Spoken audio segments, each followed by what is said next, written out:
Telecom industry ಒಳಗಿನ number 1 brand ಯಾವುದು ಅಂತಂದ್ರೆ ಜಿಯೋ ಸ್ಟಾರ್ಟಿಂಗ್ ಅಲ್ಲಿ ಬಂದಾಗ ನಾವೆಲ್ಲರಿಗೂ ನೆನಪದ ಫ್ರೀ ಇಂಟರ್ನೆಟ್ ಫ್ರೀ ಸಿಮ್ ಅನ್ನೋ ಒಂದು ಕಾನ್ಸೆಪ್ಟ್ ಅಂತ ಬಂತು. ಅವಾಗ ನಾವೆಲ್ಲರೂ ಬಹಳ ಖುಷಿ ಆಗಿದ್ವಿ. ಫ್ರೀ ಇಂಟರ್ನೆಟ್ ಅಂದ್ರೆ ಯಾವ ಖುಷಿ ಇತ್ತು ಅಂತಂದ್ರ ಆ ಮೂಮೆಂಟ್ ಒಳಗೆ ನಾವು 300 ರೂಪಾಯಿ 200 ರೂಪಾಯಿ ಎಲ್ಲ ಪೇ ಮಾಡಿ ತಿಂಗಳಿಗೆ 1 GB ಇಂಟರ್ನೆಟ್ ಯೂಸ್ ಮಾಡ್ತಿದ್ವಿ. ಅವರಿಗೆ ಜಿಯೋ ಒಂದು ಆಫರ್ ಕೊಡ್ತದ 1 GB free data per day ಕೊಟ್ಟಾಗ ನಾವೆಲ್ಲರೂ ಖುಷಿ ಆಗೋದು ಸಹಜನ ಅದ.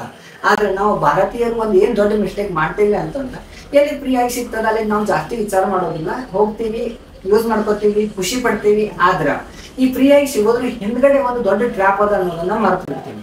ಇದ ಕತಿ ಏನಾಗತ್ತದ ಈಗ ನಮ್ಗೆ ಜಿಯೋ ಸಿಮ್ ಒಳಗೂ ಆಗೋಂಗ್ ಕಾಣಕತ್ತದ. So why are we doing this?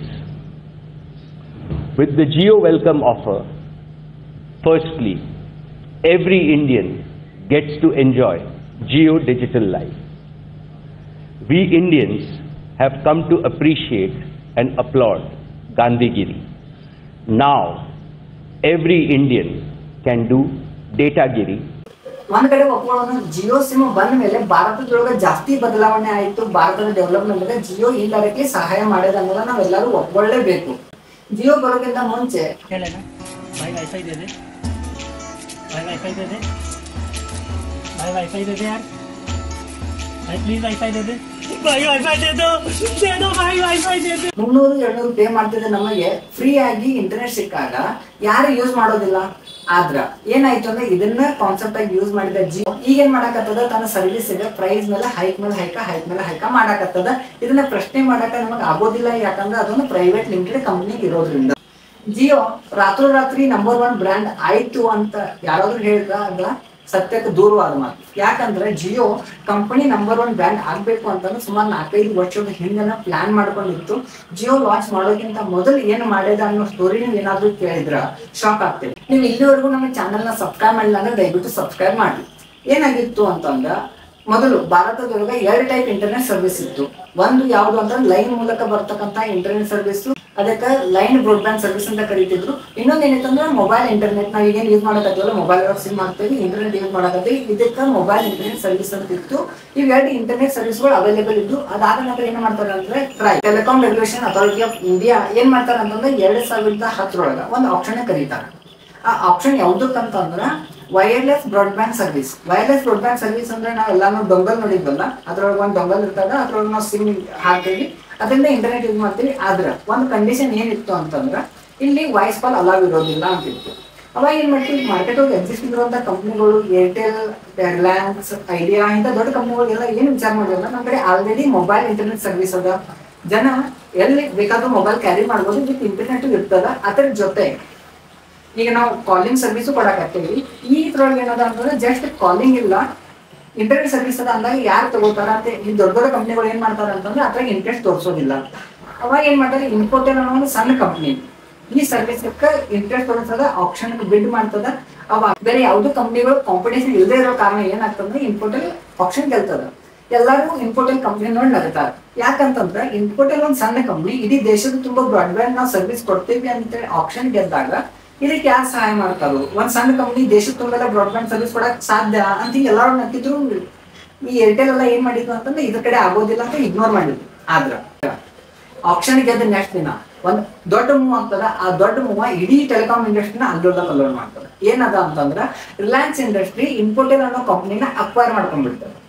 ಯಾವಾಗ ರಿಲಯನ್ಸ್ ಇಂಡಸ್ಟ್ರಿ ಇನ್ಫೋಟೆಲ್ ಅನ್ನೋ ಕಂಪ್ನಿನ ಅಕ್ವೈರ್ ಮಾಡ್ಕೋತದ, ಅವಾಗ ಟೆಲಿಕಾಂ ಇಂಡಸ್ಟ್ರಿ ಒಳಗೆ ಅಲ್ಲೋಲ ಸ್ಟಾರ್ಟ್ ಆಗ್ತದೆ. ಯಾಕಂತಂದ್ರ ಇನ್ ಕೇಸ್ ಏನಾದ್ರು ರಿಲಯನ್ಸ್ ಇಂಡಸ್ಟ್ರಿ ಈ ಆಪ್ಷನ್ ಬರಾಕತ್ತದ ಅಂತ ಗೊತ್ತಾಗಿದ್ರೆ ಏರ್ಟೆಲ್, ಐಡಿಯಾ ಇಂಥ ದೊಡ್ಡ ದೊಡ್ಡ ಕಂಪ್ನಿಗಳು ಎಚ್ಚರಿಕೊಳ್ತಿದ್ರು, ಅವರು ಆಪ್ಷನ್ ಬರ್ತಿದ್ರು, ಆಪ್ಷನ್ ಜಾಸ್ತಿ ಅಮೌಂಟ್ ಬಿಡ್ ಆಗ್ತಿತ್ತು. ಜಾಸ್ತಿ ಅಮೌಂಟ್ ಬಿಡ್ ಆಗಿತ್ತು ಅಂತಂದ್ರೆ ಕಂಪನಿಗಳಿಗೆ ಸರ್ವೈವ್ ಮಾಡೋದು ಆಗ್ತಿರ್ಲಿಲ್ಲ. ಸೊ ಅಲ್ಲಿ ಒಂದು ಕಾಂಪಿಟೇಷನ್ ಸ್ಟಾರ್ಟ್ ಆಗ್ತಿತ್ತು. ಆದ್ರ ರಿಲಯನ್ಸ್ ಇಂಡಸ್ಟ್ರಿಯ ಒಡೆತನದ ಮಾಲೀಕ ಯಾರಂದ ಅಂಬಾನಿ ದೊಡ್ಡ ಮೂವ್ ಏನ್ ಮಾಡಿದ ಅಂತಂದ್ರೆ ದೊಡ್ಡ ಕಂಪ್ನಿಗಳಾದಂತಹ ಏರ್ಟೆಲ್, ಐಡಿಯಾ ಇವಕ್ಕೆಲ್ಲಕ್ಕೂ ತಲೆನೋವು ಆಗ್ಬಿಡ್ತು. ಇರ್ಲಿ ಬಿಡು, ಹೆಂಗೋ ನಮ್ ಕಡೆ ಆಲ್ರೆಡಿ ಇಂಟರ್ನೆಟ್ ಸರ್ವಿಸ್ ಅದ, ವಿತ್ ನಾವು ವಾಯ್ಸ್ ಕಾಲ್ ಕೊಡಕತ್ತೇವಿ.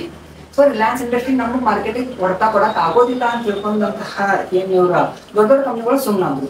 2013 ಇನ್ಫೋಟೆಲ್ ಅನ್ನೋ ಕಂಪನಿ ಹೆಸರು ಬದಲಾವಣೆ ಆಗಿ ಜಿಯೋ ಅಂತ ಕನ್ವರ್ಟ್ ಆಗ್ತದ. ಜಿಯೋ ಅಂತ ಆದ್ಮೇಲೆ ಸರ್ಕಾರ ಉಲ್ಟಾ ಹೊಡಿತದ. ಏನು ಅಂತಂದ್ರ ಇಷ್ಟು ವರ್ಷ ವಾಯ್ಸ್ ಕಾಲ್ ಇಲ್ಲ ಅಂತ ಹೇಳಿದ ಸರ್ಕಾರ ಈಗ ನಿಮಗ ವಾಯ್ಸ್ ಕಾಲ್ ನ ಅಲೌ ಮಾಡ್ತೀವಿ ಅಂತ ಹೇಳ್ತಾರ. ಅವಾಗ ಟೆಲಿಕಾಂ ಇಂಡಸ್ಟ್ರಿ ಒಳಗೆ ಇರ್ತಕ್ಕಂಥ ದೊಡ್ಡ ದೊಡ್ಡ ಪ್ಲೇಯರ್ಸ್ಗಳಿಗೆ ತ್ರಾಸಾಗ ಸ್ಟಾರ್ಟ್ ಆಗ್ತದೆ. ಅವ್ರಿಗೆ ಒಂದೇ ಒಂದು ಪಾಯಿಂಟ್ ಏನದ ಅಂತಂದ್ರೆ, ನೀವು ಇನ್ ಕೇಸ್ ಏನಾದ್ರು 2010 ನಾವು ಹಿಂದೆಲ್ಲ ನಾಳೆ ಇದಕ್ಕೆ ನಾವು ವಾಯ್ಸ್ ಕಾಲ್ ಅಲೌ ಮಾಡ್ತೀವಿ ಅಂತ ಹೇಳಿದ್ರೆ ಅವಾಗ ನಾವು ಆಪ್ಷನ್ ಬರ್ತಿದ್ವಿ. ಈಗ ನೀವು ಅವಾಗ ವಾಯ್ಸ್ ಕಾಲ್ ಇಲ್ಲ ಅಂತ ಹೇಳಿದ್ವಿ, ಈಗ ವಾಯ್ಸ್ ಕಾಲ್ ಅಲೌ ಮಾಡ್ತೇವೆ ಅಂತ ಹೇಳಕತ್ತೀವಿ ಅಂತ ಬಂದಾಗ ಏನಾಗ್ತದ, ನಮ್ಮ ಕಾಂಪಿಟೇಷನ್ ಆಗಿ ರಿಲಯನ್ಸ್ ಇಂಡಸ್ಟ್ರಿ ಇರೋದ್ರಿಂದ ಪ್ರತಿಯೊಬ್ಬರಿಗೂ ಅಂಜಿ ಕೊಡ್ತದ. ಆದ್ರೂ ಏನ್ ಮಾಡ್ತಾರೆ ಗೌರ್ಮೆಂಟ್ ಅಂತಂದ್ರೆ, ಇದಕ್ಕೊಂದು ನಾವು ಚಾರ್ಜ್ ಹಾಕ್ತೀವಿ, ಈ ಚಾರ್ಜ್ ಅವ್ರು ಪೇ ಮಾಡ್ತಾರ, ಆಮೇಲೆ ಅವರು ವಾಯ್ಸ್ ಕಾಲ್ ಅಲೌ ಮಾಡ್ತಾರ ಅಂತಂದಾಗ ಪ್ರಾಬ್ಲಮ್ ಏನಾಗ್ತದ ಅಂತಂದ್ರೆ, ಅವಾಗ ಸರ್ಕಾರ ಕಡೆ ಒಂದು ಆಪ್ಷನ್ ಇತ್ತು.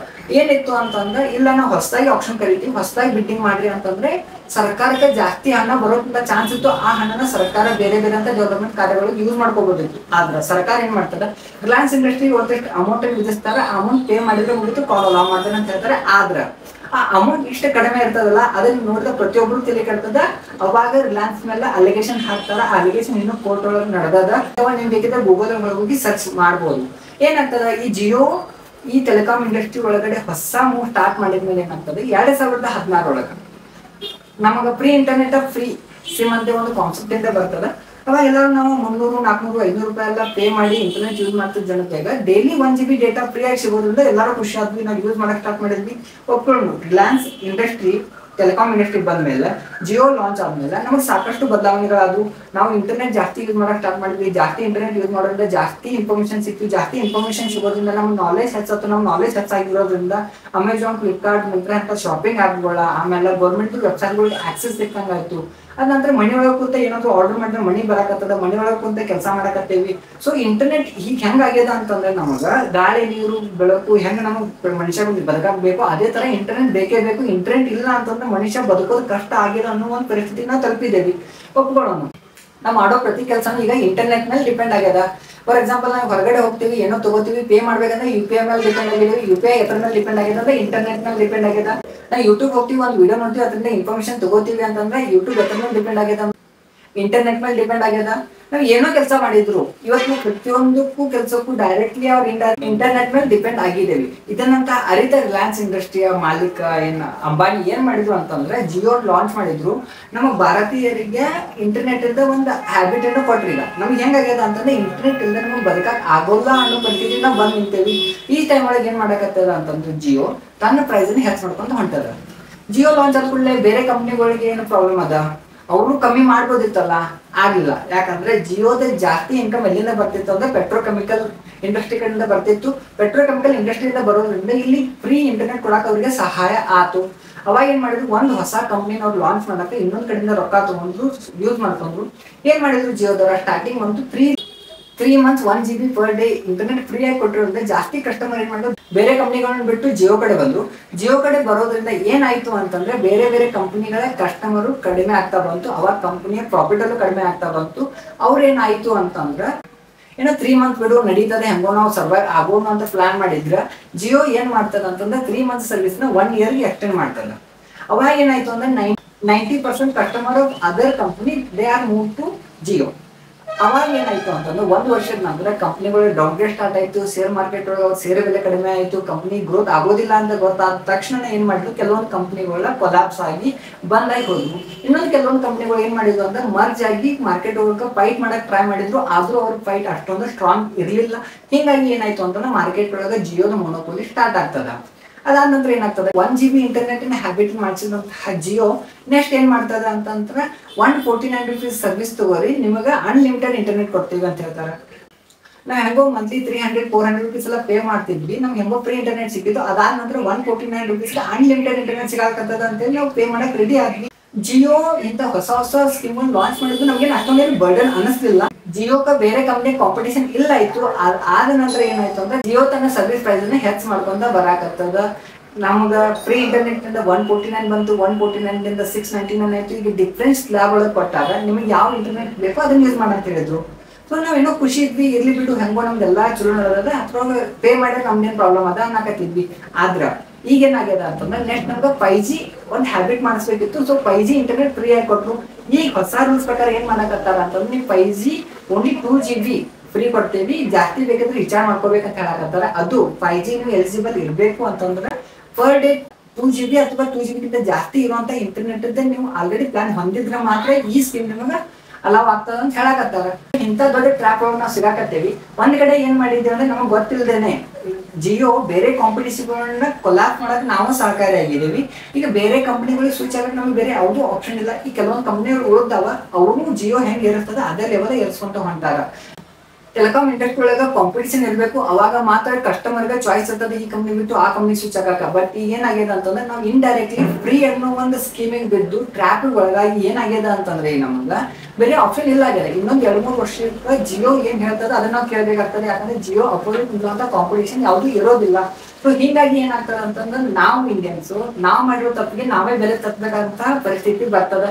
ಜಿಯೋ ಟೆಲಿಕಾಂ ಇಂಡಸ್ಟ್ರಿ ಒಳಗೆ ಮೊನೋಪೋಲಿ ಸಾಧಿಸ್ತು ಅಂತಂದ್ರೆ ಅದು ಡಿಕ್ಟೋರಿಯರ್ಶಿಪ್ ಸ್ಟಾರ್ಟ್ ಆದ್ರೆ, ಡಿಕ್ಟೋರಿಯರ್ಶಿಪ್ ಸ್ಟಾರ್ಟ್ ಆಯ್ತು ಅಂದ್ರೆ ಜಿಯೋ ಯಾವ ತರ ಚಾರ್ಜ್ ಹೇಳ್ತಾರೆ ಆ ತರ ಚಾರ್ಜ್ ನಾವು ಕೊಡ್ಬೇಕಾಗ್ತದೆ. ಯಾಕಂದ್ರೆ ಒಂದ್ ಕಡೆ ಇಂಟರ್ನೆಟ್ ಬಿಟ್ಟು ನಾವು ಬದುಕಾಕ್ ಆಗೋದಿಲ್ಲ, ಇನ್ನೊಂದ್ ಕಡೆ ಅಷ್ಟು ಚಾರ್ಜ್ ಕೊಡಕ್ ಆಗ್ಲಿಲ್ಲ ಅಂತಂದ್ರೆ ನಾವು ಕಂಪ್ಲೀಟ್ಲಿ ಟ್ರಾಫಿಕ್ ಒಳಗಾಗ್ಬಿಡ್ತೀವಿ. ನಿಮಗೆ ಏನ್ ಅನಿಸ್ತದ? ಸರ್ಕಾರ ಇದಕ್ಕೆ ಏನಾದ್ರು ಒಂದು ಕಡಿವಾಣ ಹಾಕಿ ಜನಸಾಮಾನ್ಯರಿಗೆ ಮತ್ತು ಗ್ರಾಹಕರಿಗೆ ಏನೋ ಒಂದು ಹೆಲ್ಪ್ ಆಗುವಂತ ಸ್ಕೀಮ್ಗಳು ತಗೊಂಡು ಜಿಯೋ ಅಪೋಸಿಷನ್ ಒಂದು ಕಾಂಪಿಟೇಷನ್ ಆಗೋ ತರ ಸರ್ಕಾರ ಅಲಾವ್ ಮಾಡಿಕೊಡುತ್ತೋ, ಅಥವಾ ಅಂಬಾನಿಗೆ ಹೆದರ್ಕೊಂಡು ಸರ್ಕಾರ ಹೆಂಗ್ ಹಂಗ್ ಬಿಡ್ತದ.